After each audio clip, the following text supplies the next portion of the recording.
हाँ बेटा, आज सबसे पहले सभी बच्चों को सुप्रभात।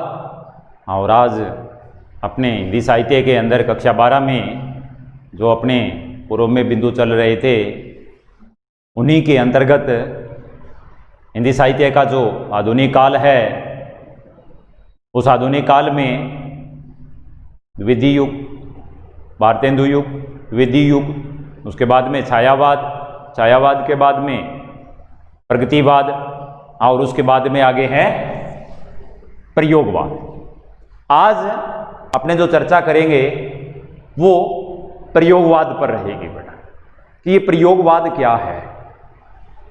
सबसे पहले इसका जो समय है, प्रयोगवाद का समय क्या रहा है, प्रयोगवादी काव्यधारा का जो युग है वो कब तक का है।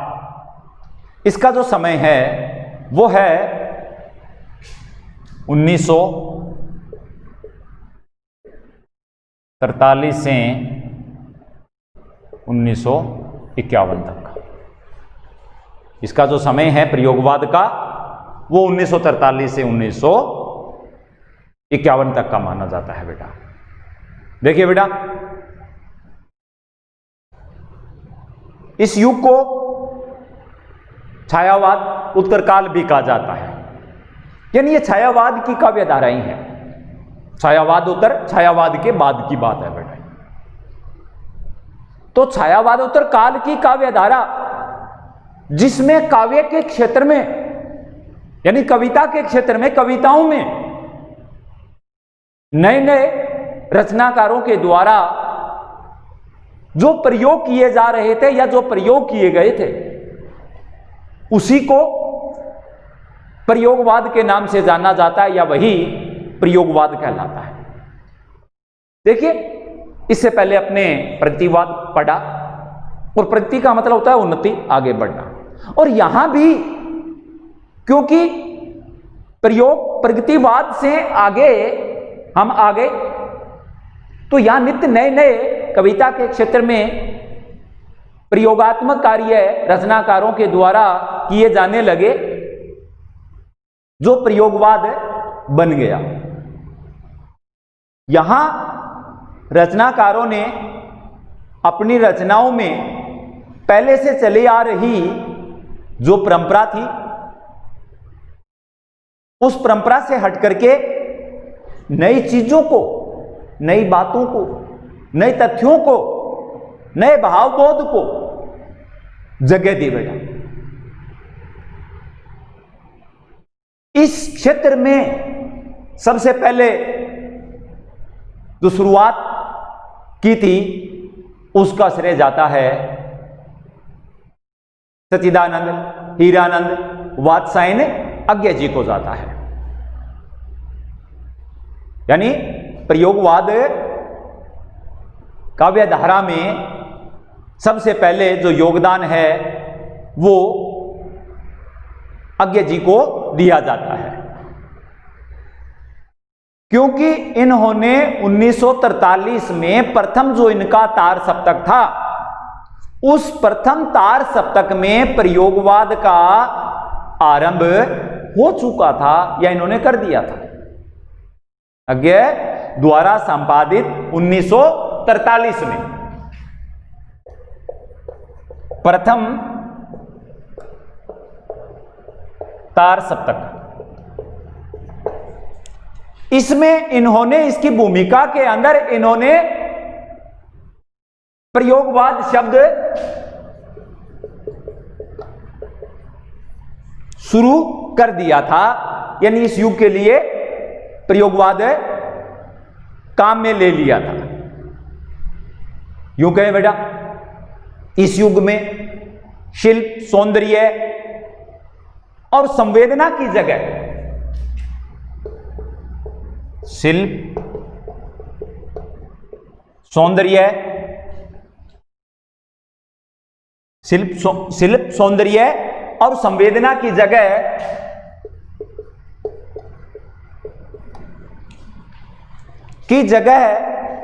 नवीन नए नए प्रयोग देखने को मिलते हैं। शिल्पगत, संवेदात्मक मतलब प्रयोग रचनाकारों के द्वारा कविता के क्षेत्र में किए जाने लगे। जो कविताएं नए भावबोध,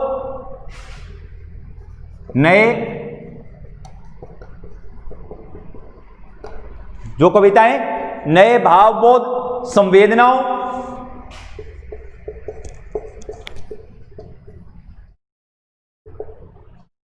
जो कविताएं नए नए भावबोध, संवेदनाओं व शिल्पगत चमत्कारों के साथ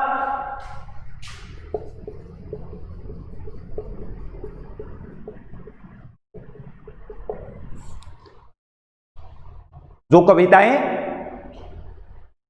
नए भावबोध, संवेदनाओं व शिल्पगत चमत्कारों के साथ सामने आई, उनके लिए प्रयोगवाद का शब्द प्रचलन में हो गया, यानी वो प्रयोगवाद की श्रेणी में गिने जाने लगी। उनको, उन रचनाओं को इस प्रकार से रचनाकारों के द्वारा अपनी रचनाओं के अंदर नए नए भावबोध, नया सौंदर्य, संवेदनाएं और शिल्पगत जो चमत्कार थे वो प्रयोग के द्वारा सामने लेकर के आए, तो इनके लिए प्रयोगवाद शब्द लगने लगा। इस युग की जो प्रयोगात्मक कार्य चल रहे थे, इस युग में रचनाकारों के द्वारा जो प्रयोग किया जा रहा था कविताओं के अंदर, उस प्रयोग के द्वारा इस युग में या इस काव्य धारा में या इस युग की धारा में विशेष करके मध्यम वर्गीय व्यक्ति के जीवन का चित्रण हुआ। क्या हुआ? मध्यम वर्गीय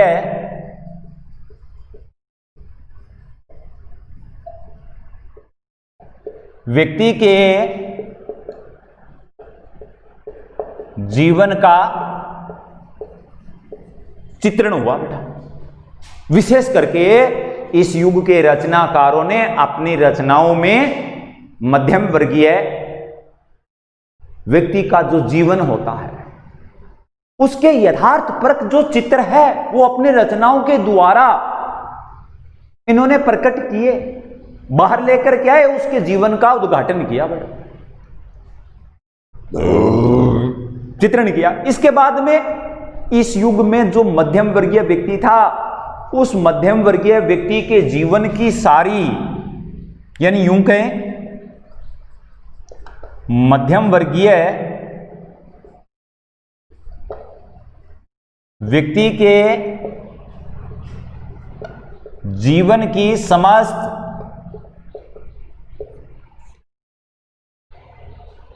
कुंठा,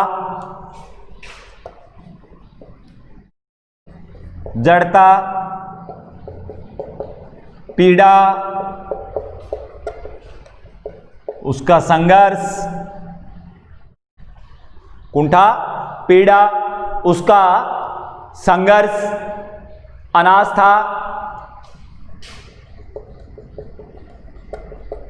मानसिक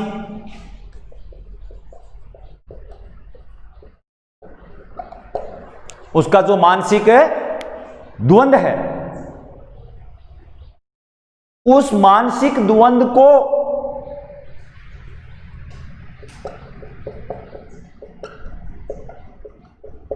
भावुकता की जगह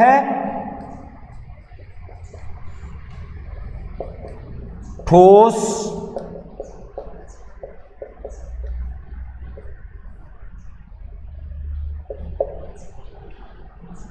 ठोस बौद्धिकता के साथ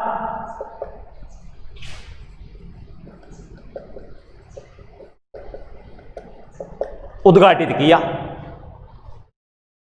यह इस युग के रचनाकारों की बहुत बड़ी एक उपलब्धि मानी जाती है। मध्यम वर्गीय व्यक्ति के जीवन का चित्रण करते समय इन लोगों ने उस व्यक्ति के, मध्यम वर्गीय व्यक्ति के जीवन की समस्त, यानी सारी जो जड़ता है, कुंठा है, अनास्था है, उसकी जो पराजय है, उसका जो मानसिक संघर्ष है, उन सब बातों को इस युग के रचनाकारों ने भावनाओं की जगह, भावुकता की जगह ठोस बौद्धिकता के साथ चिंतन मनन करके बड़ी बुद्धिमानी के साथ बाहर लेकर के आए, उसका उद्घाटन किया। आगे ने एक तरह से अपने युग का यथार्थ के साथ साथ उस युग का यानी उस मध्यम वर्गीय व्यक्ति के जीवन का जो सत्य है उस सत्य को बाहर लेकर के आए। अज्ञ ने तो सत्य के संबंध में लिखा है कि ये जो प्रयोगवाद चल रहा था, ये जो प्रयोग किया जा रहा था, इसको लेकर के अज्ञ ने लिखा है कि प्रयोग अपने आप में इष्ट नहीं। क्या लिखा है? प्रयोग अपने आप में इष्ट नहीं, प्रयोग अपने आप में इष्ट नहीं, वरन वह साधन है, वरन वह साधन है, वर्ण वह साधन है, सत्य को जानने का साधन है। किसका? सत्य को जानने का साधन है। यानी एक तरह से स्पष्ट बता दिया बेटा, केवल और केवल वो सत्य को बाहर लाना चाहते थे। तो देखिए बेटा, इस युग के जो रचनाकार थे अपनी रचनाओं के द्वारा उस युग का यथार्थ के साथ साथ जो सच्चाई थी उसको भावुकता की जगह ठोस बौद्धिकता के साथ बाहर निकालने का प्रयास किया बेटा। अज्ञ ने अपने नेतृत्व में 4 तार सप्तकों का संपादन किया। कितने? 4 तार सप्तक।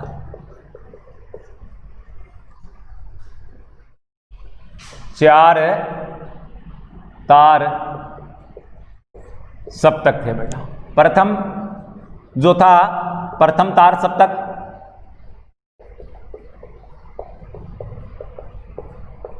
इसका जो समय था वो 1943। दूसरा जो इनका तार सप्तक था उसका समय था 1951। तीसरा जो तार सप्तक था उसका जो समय था वो 1959। और चौथा जो इनका तार सप्तक था उसका समय था 1979। इनके नेतृत्व में 4 तार सप्तक है वो निकले थे और इनमें उस युग के 7 कवियों की रचनाएं तो थी, उनको संकलित किया गया। इन तार सप्तकों में उस युग की यानी प्रयोगवादी युग के 7 कवियों की रचनाओं को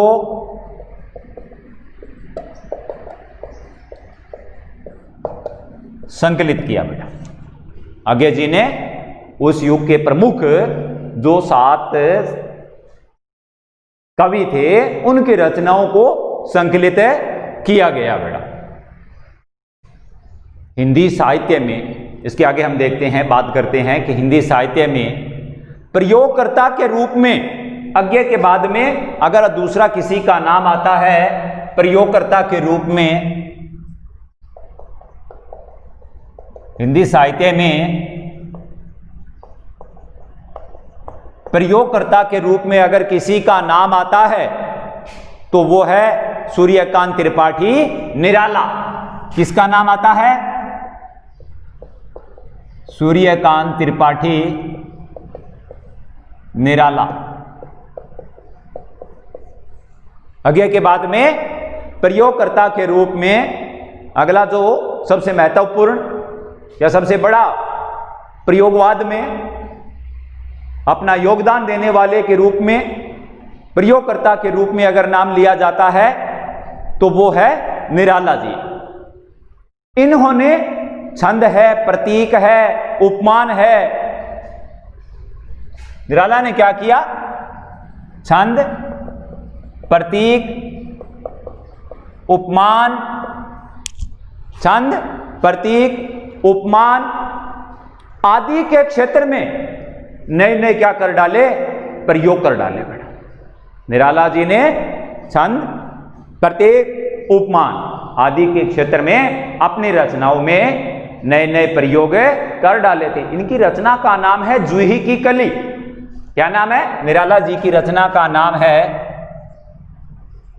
जूही की कली। इस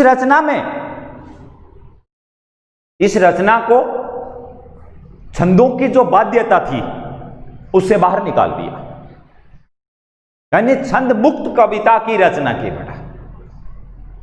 छंदों के बंधन से जूही की कली जो रचना थी उसको मुक्ति दिला दी। इसी तरह से कुकुरमुत्ता कविता में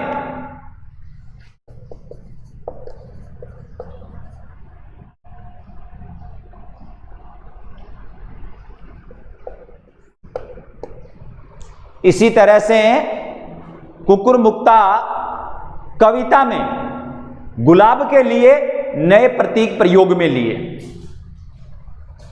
कविता में गुलाब के लिए नए प्रतीक प्रयोग में लिए बेटा। प्रयोगवाद के नामकरण की यदि हम बात करें तो इसका जो श्रेय है, प्रयोगवाद के नामकरण का श्रेय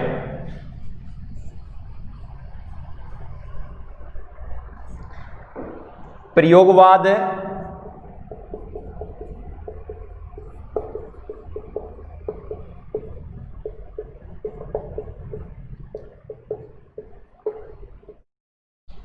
प्रयोगवाद के नामकरण का जो श्रेय है वो आचार्य नंदुलारे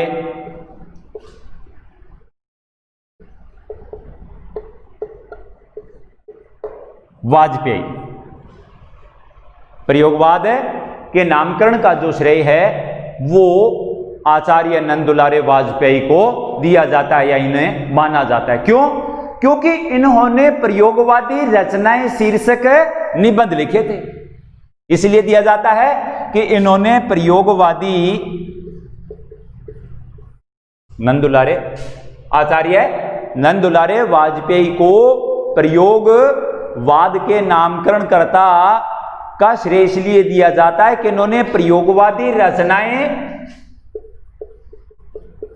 शीर्षक से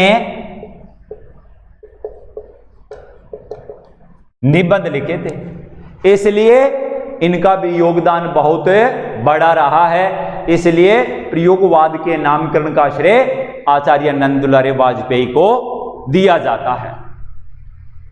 आगे चल करके इसी क्षेत्र में जो अज्ञे द्वारा संपादित तार सप्तक था, उस तार सप्तक की भूमिका में अज्ञे ने इस युग के जो प्रमुख कवि थे, जो 7 कवि थे, उन 7 कवियों के लिए अज्ञे ने एक बात कही है, इनके बारे में लिखा है कि 7 कवि एक स्कूल के नहीं हैं। 7 कवि एक स्कूल के नहीं, 7 कवि एक स्कूल के नहीं हैं, राही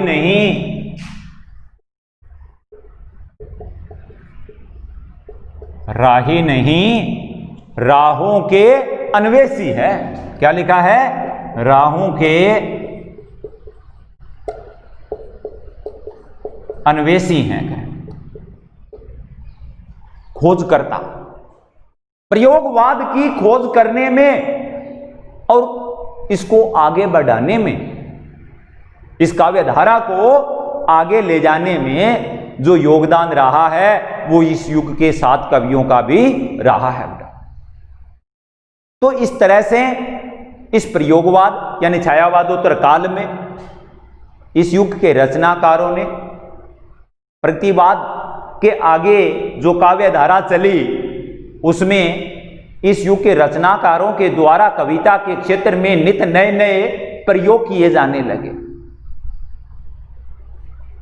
शिल्प संवेदना की जगह नए नए प्रयोग है वो कविताओं में देखने को मिले, जिससे नए बोध, संवेदनाएं और जो शिल्पगत चमत्कार थे वो उभर करके सामने आए।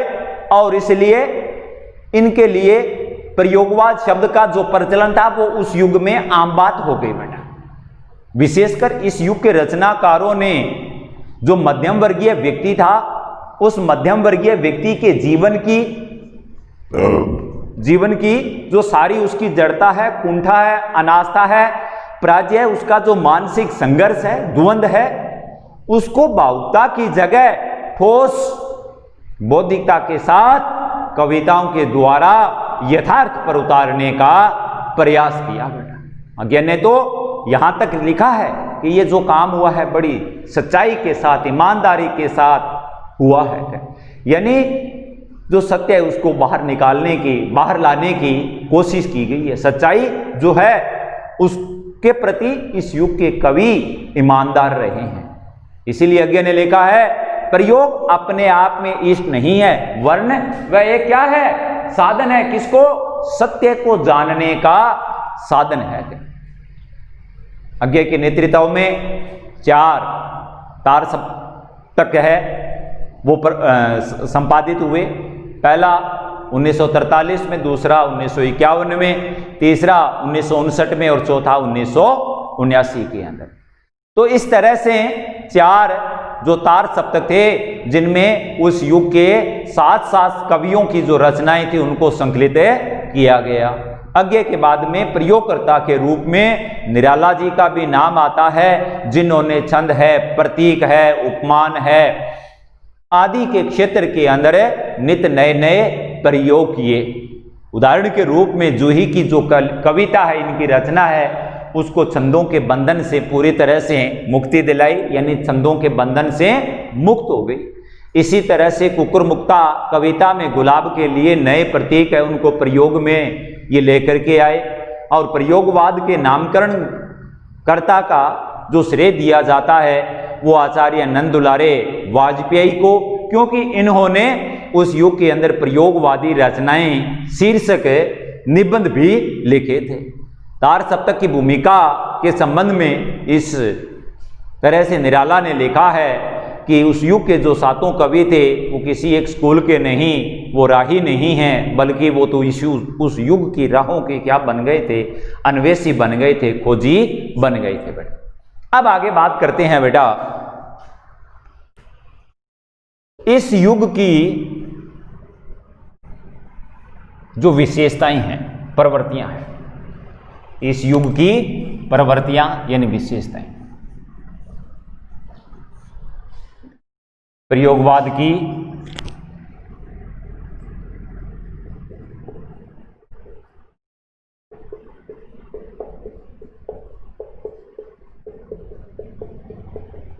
विशेषताएं, क्या क्या प्रवृत्तियां रही है, क्या क्या विशेषताएं रही है। देखिए बेटा, हमने देखा है कि नए भावबोध है, बिंब है, प्रतीक है, उपमान है, उनको इस युग के रचनाकारों ने अधिक महत्व दिया है। स्वाभाविक बात है, इसी चीज पर ज्यादा बल दिया गया है, वही इस युग की अपने आप में एक विशेषता बन गई है, जिसको हम लिखेंगे नवीन उपमानों का प्रयोग। नवीन उपमानों का प्रयोग। इस युग के रचनाकारों ने नए भावबोध, संवेदनाओं व शिल्पगत चमत्कारों के साथ कविता के क्षेत्र में नए नए जो प्रयोग थे वो करने शुरू कर दिए थे। नए नए उपमानों को रचनाओं में अपनाना, उनको जगह देना शुरू कर दिया था, क्योंकि जो पुराने उपमान थे वो इस युग के रचनाकारों को बासी पड़ गई लगते थे। पुराने जो उपमान थे वो इस युग के रचनाकारों को बासी जान पड़ रहे थे। इसीलिए इस युग के रचनाकारों ने अपनी रचनाओं में नए नए उपमानों को चुना और उनको काव्य में जगह दी बेटा। ये जो कार्य हुआ ये भावना में बह करके नहीं, बल्कि भावना के स्थान पर हम देखते हैं ठोस बौद्धिकता की बात आती है बेटा। इसका तात्पर्य हुआ कि इस युग के जो रचनाकार है वो ज्यादा बुद्धि को प्रधानता दे रहे हैं, यानी बुद्धिवाद को प्रधानता। दूसरी विशेषता बुद्धिवाद को प्रधानता। भावुकता की जगह, भावना में बहने की जगह बड़े सोच विचार करके, चिंतन मनन करके और उस युग के जीवन यानी मध्यम वर्गीय व्यक्ति का जो जीवन था, उसके जीवन की सारी जड़ता है, कुंठा है, अनास्था है, प्राज्ञ है, उसका मानसिक संघर्ष है, द्वंद्व है, उसका शोषण है, उसका संताप है, उसको बड़ी बुद्धिमत्ता के साथ अपनी रचनाओं के द्वारा उद्घाटन करने का प्रयास किया है। तो भावना की जगह ज्यादा बल किस पर दिया है? बुद्धि पर दिया। तो बुद्धिवाद को प्रधानता दी है बेटा। इसके बाद में आगे देख रहे हैं बेटा कि पुरानी चीजों का त्याग किया गया, यानी पुरानी चाहे वो परंपरा है, चाहे रीति रिवाज, चाहे रूढ़ियां है, कुछ भी है, क्या होगा? रूढ़ियों का विरोध। तीसरी होगी इसकी रूढ़ियों का विरोध। इस युग के जो रचनाकार थे बेटा, उनके मन मस्तिष्क के अंदर, क्योंकि वो समाज को पीछे नहीं ले जाना चाहते थे, वो समाज को आगे ले जाना चाहते थे, इसलिए उनके मन और मस्तिष्क के अंदर एक नवीन विचारधारा पनप रही थी। एक नया समाज का जो प्रतिबिंब है वो उनके मानस पटल पर उभर रहा था। इसलिए उन्होंने रूढ़ियों का विरोध किया और नए समाज की स्थापना के लिए, और यह विकास के लिए जरूरी भी है बेटा, आगे बढ़ने के लिए, उन्नति और प्रगति के लिए जरूरी भी है कि जो पुराना है उसका त्याग करना पड़ेगा। परिवर्तन और बदलाव के साथ हमें आगे बढ़ना पड़ेगा। एक जगह हम रुक जाते हैं, टिक जाते हैं, तो उससे जीवन में स्थिरता आ जाती है, जड़ता आ जाती है, और जड़ता हमेशा पतन की ओर जाती है। जैसे जैसे समय बदल रहा है उसके अनुसार हम भी बदलें तो युग बदलेगा। जड़ता की जगह गतिशीलता आ जाएगी, जीवन में एक नया प्रवाह देखने को मिलेगा, और जिससे एक नए समाज की क्या होगी? स्थापना होगी। तो इस युग के रचनाकारों ने नवीन समाज की स्थापना करने की कल्पना सोची, तभी तो उन्होंने रूढ़ियों का क्या किया? विरोध किया। इसके बाद में हम देखते हैं रूढ़ियों के विरोध के बाद में अहम की प्रधानता उनमें, इस युग के रचनाकारों में क्या रहा है? अहम की प्रधानता। यह भी हमें देखने को मिलती है इस युग के रचनाकारों में। मतलब अहम की क्या रही है? प्रधानता रही है। खास करके फ्राइड के मनोविश्लेषण से प्रभावित थे ये कवि। किससे? इसी के अंदर फ्राइड के विश्लेषण से इस युग के जो रचनाकार थे वो प्रभावित हुए। तभी तो इस युग के रचनाकारों ने अपने अहम को अधिक महत्व दिया है। इसके बाद में हम देखते हैं प्रकृति चित्रण।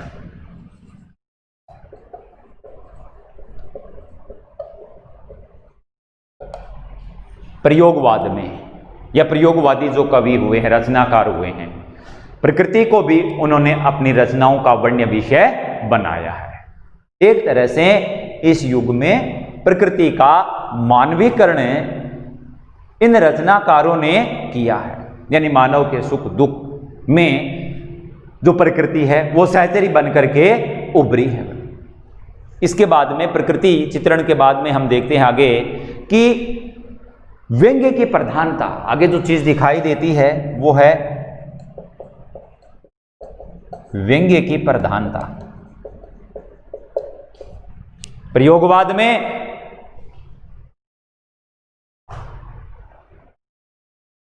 इस युग के कवि ने व्यक्ति और समाज का यथार्थ चित्रण करने के लिए उसकी मध्यम वर्गीय व्यक्ति के जीवन की जो सच्चाई है उसको बाहर लाने के लिए अपनी कलम चलाई है, संकोच नहीं किया है। बिना किसी हिचकिचाहट के, बिना किसी द्वंद के, बिना किसी दबाव के खुल करके उसने इसके ऊपर कटाक्ष से किया है। इसके बाद में आगे देखते हैं नगन यथार्थवाद। नगन यथार्थवाद इस युग की बात कर रही है बेटा। इस युग के जो कवि है वो समाज की अश्लीलता, इस युग के कवि ने समाज की अश्लीलता, नग्नता, इस युग के कवि ने समाज की अश्लीलता, नग्नता, अस्वस्थता, अस्वस्थता, इस युग के कवि ने समाज की अश्लीलता, नग्नता, अस्वस्थता आदि को बड़े यथार्थ के साथ पेश किया है, यानी यथार्थ रूप में इसका चित्रण किया है। फिर आगे देखते हैं निराशा, निराशावादी, यूं लिखेंगे इसको, क्या लिखेंगे? निराशावादी। इस युग का जो रचनाकार है वो निराशा के कोहरे में गिरा हुआ दिखाई देता है। निराशा रूपी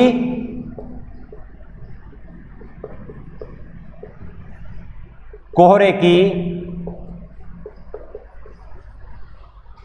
चादर में लपेटा हुआ है या निराशा के कोहरे में गिरा हुआ हमें दिखाई देता है। जीवन और जगत के प्रति भी इस युग का जो रचनाकार है वो निराशा से भरा हुआ दिखाई देता है। इसके अलावा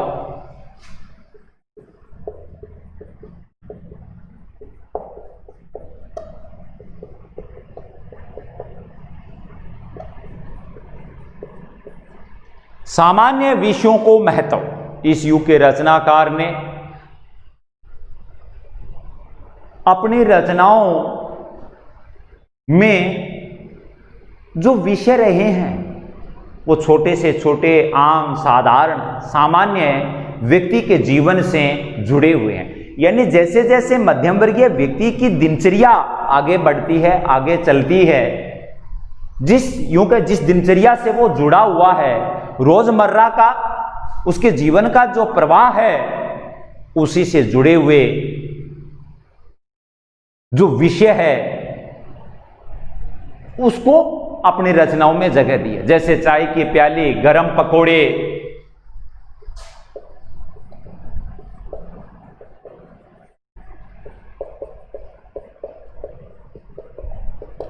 आदि ऐसी छोटी छोटी बातों को इस युग के रचनाकारों ने अपना विषय बनाया है।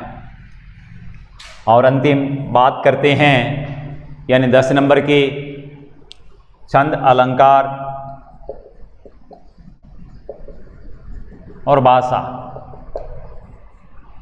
छंदों की बात हम पूर्व में पढ़ चुके हैं कि इस युग का जो रचनाकार है वो अपनी रचना को, अपनी कविताओं को छंदों के बंधन में स्वीकार नहीं करता है। छंद विहीन कविताओं की रचना प्रयोगवाद में खूब हुई है। छंदों की बाध्यता इस युग के अंदर कविताओं पर दिखाई नहीं देती है, इसलिए अधिकतर मुक्तक छंद का प्रयोग हुआ है। कौन से छंद का? यूं कहे छंद के बंधन का मतलब है छंद मुक्तक छंद। मुक्तक छंद का प्रयोग किया गया है। भाषा में चमत्कार लाने के लिए सहजता के साथ स्वाभाविक अलंकारों का प्रयोग अवश्य किया है। भाषा जो रही है वो कोई कठिन नहीं है, बिल्कुल आम बोलचाल की भाषा। और आम बोलचाल की भाषा को इसीलिए रखा है ताकि साधारण से साधारण सामान्य व्यक्ति है वो उसका अर्थ ग्रहण कर सके। मुक्तक शैली रही है।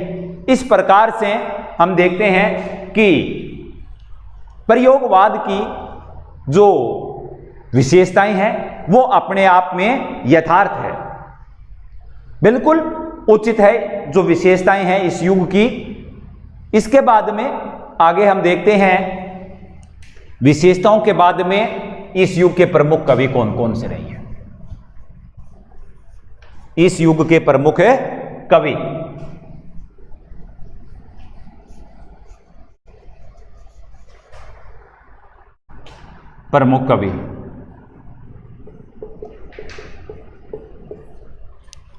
देखिए बेटा, इसके लिए आपको मैं बता रहा हूं, लिखो, आप नोट कर लेना इन चीजों को। ए के बाद में मु, भा, प्र, गी, रा और ने। इस युग के रचनाकारों को याद रखने के लिए एक सूत्र है बेटा। क्या है? ये एक सूत्र है।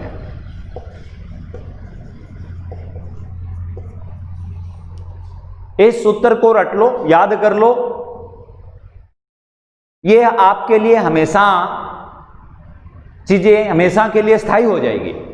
जैसे ए मु भा, मु भा प्रगिराने, मु भा प्रगिराने।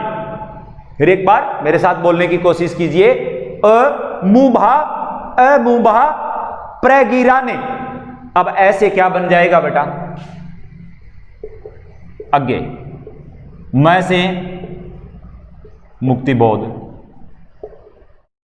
भा से भारत भूषण अग्रवाल,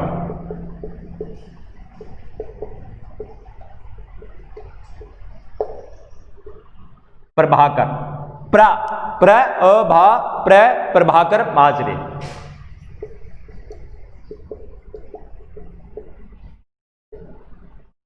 ग से गिरिजा कुमार माथुर, ग से गिरिजा कुमार माथुर। रामविलास